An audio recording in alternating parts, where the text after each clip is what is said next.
السلام علیکم۔ میں اسد آپ کی خدمت میں یوسف علیہ السلام کے حوالے سے ہمارا سلسلہ گفتگو جاری ہے۔ گزشتہ ولاگ میں جو یوسف علیہ السلام جب مصر کا نظام اپنے ہاتھوں میں لیتے ہیں تو وہ کس بہترین انداز میں وہ سلسلہ چلتا ہے، اس کی ابتدائی جو ہے 3 نکات میں نے آپ کے سامنے بیان کیے تھے۔ ایک تو یہ کہ اپنے مخلصین کی وہ افرادی قوت جو انہوں نے جیل میں دعوت کے ذریعے سے تیار کی تھا، دوسرے یہ کہ وہ سماجی اصلاحات جو آپ نے کیا تھا، اور تیسری چیز یہ تھی کہ اس پورے نظام کو یعنی خوشحالی کے دور میں اور پھر آنے والے قحط کے دور میں اس غلے کے نظام کو مینیج کرنے کے لیے وہ مردم شماری یا دوسرے سے ڈیٹا مینجمنٹ آج کی اصطلاح میں یا سینسس کہہ لیں،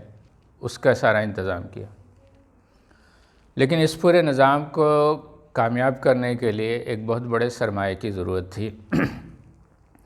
اور یہ سرمایہ آپ نے کس طرح حاصل کیا، یہ بھی ایک بہت اہم چیز ہے۔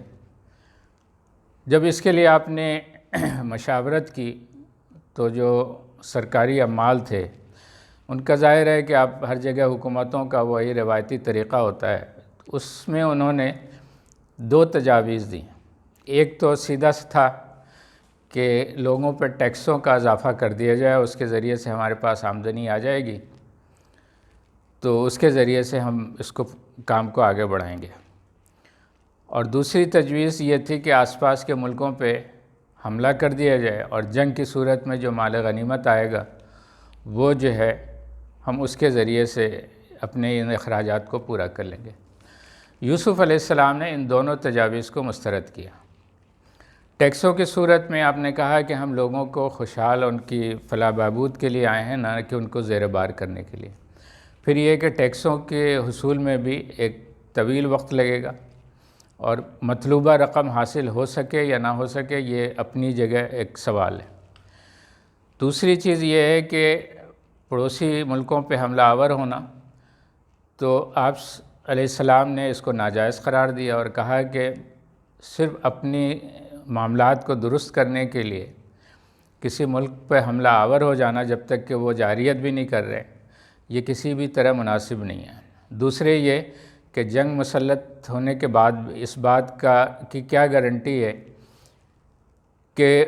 وہ مطلوبہ جو ہے وہ مال غنیمت ہمیں حاصل ہو جائے۔ تیسرے یہ کہ ہماری بڑی افرادی قوت وہ جنگوں میں مصروف ہو جائے گی اور یہ جو زرعی اصلاحات کا کام ہے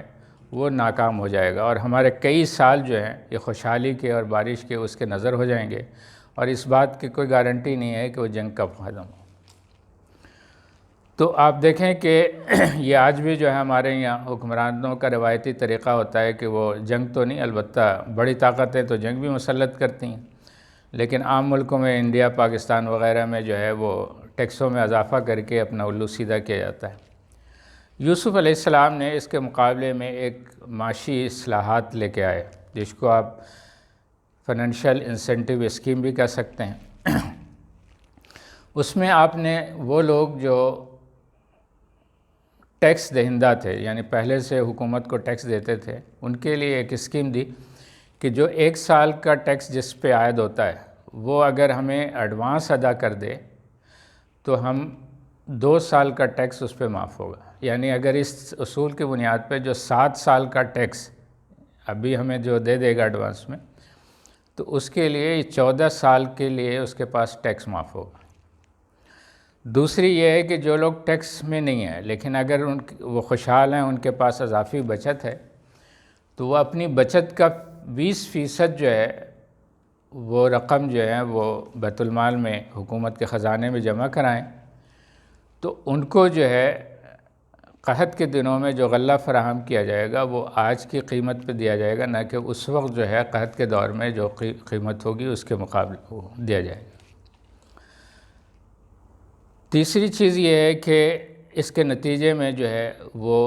لوگوں کو وہ اسکیم نظر آئی، اور اس میں جو ہے اس کے ذریعے سے آپ نے وہ سرمایہ ممکن ہو سکا۔ اس میں جو ہے آپ نے ایک چوتھا جو ہے 5واں کام یہ کیا کہ وہ ان زمینوں کی جو ہے آپ نے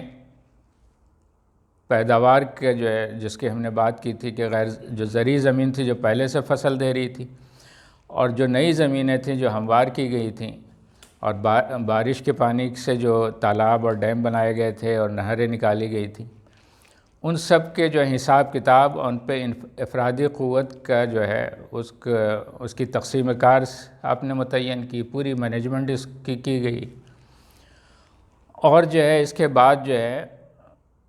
جو اس سے غلہ حاصل ہونے والا تھا اس کی تقسیم کار کا جو ہے وہ آپ نے انتظام کیا۔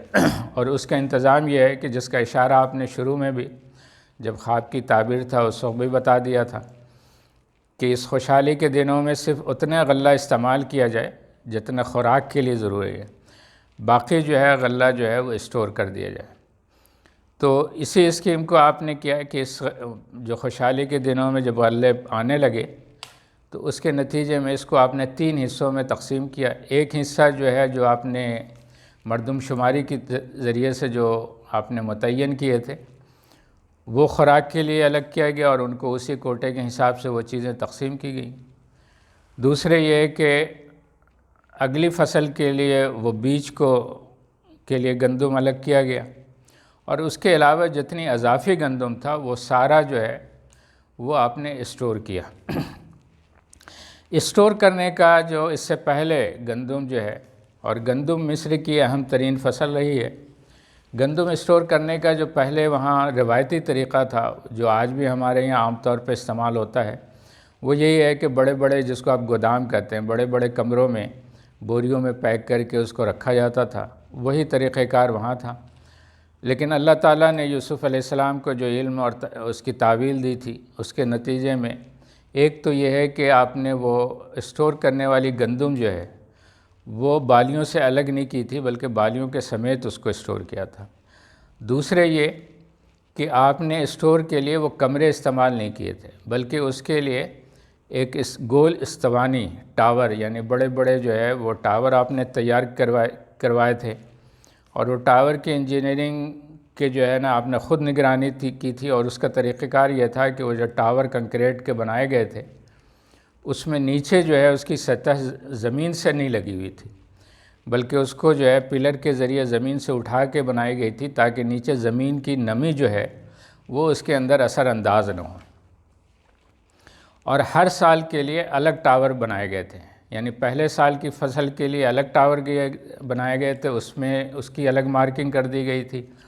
اور اسی طرح بالترتیب 7 سال کے لیے جو ہے وہ الگ الگ ٹاور بنائے گئے تھے، اور اس پہ مارکنگ اسی لیے کی گئی تھی کہ جو پہلے سال کے جو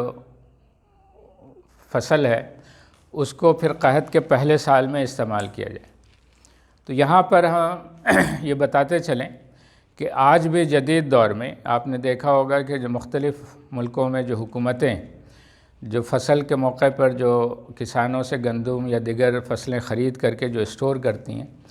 وہ بھی آج بھی اسی گول ٹاور استوانی ٹاور کے اندر اسٹور کی جاتی ہیں۔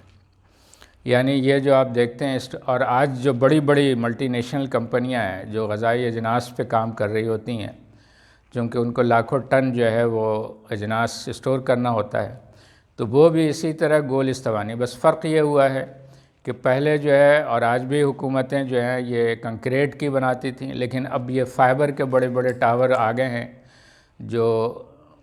ڈیجیٹل مشینوں کے ذریعے وہ ایئر کنٹرول بھی ہوتے ہیں۔ تو یہ آج کی جو جدید جو اسٹورنگ سسٹم ہے اس کے بانی جو ہیں وہ یوسف علیہ السلام۔ دوسرے یہ کہ جو لوگ انوینٹری مینجمنٹ کو جانتے ہیں وہ جانتے ہیں کہ انوینٹری مینجمنٹ میں ایک بہت معروف طریقہ آج بھی استعمال ہوتا ہے جس کو فیفو سسٹم کہتے ہیں، یعنی فرسٹ ان فرسٹ آؤٹ، یعنی جو پہلے مال آیا ہے وہ پہلے نکلے گا۔ تو ابھی ہم نے آپ سے تذکرہ کیا کہ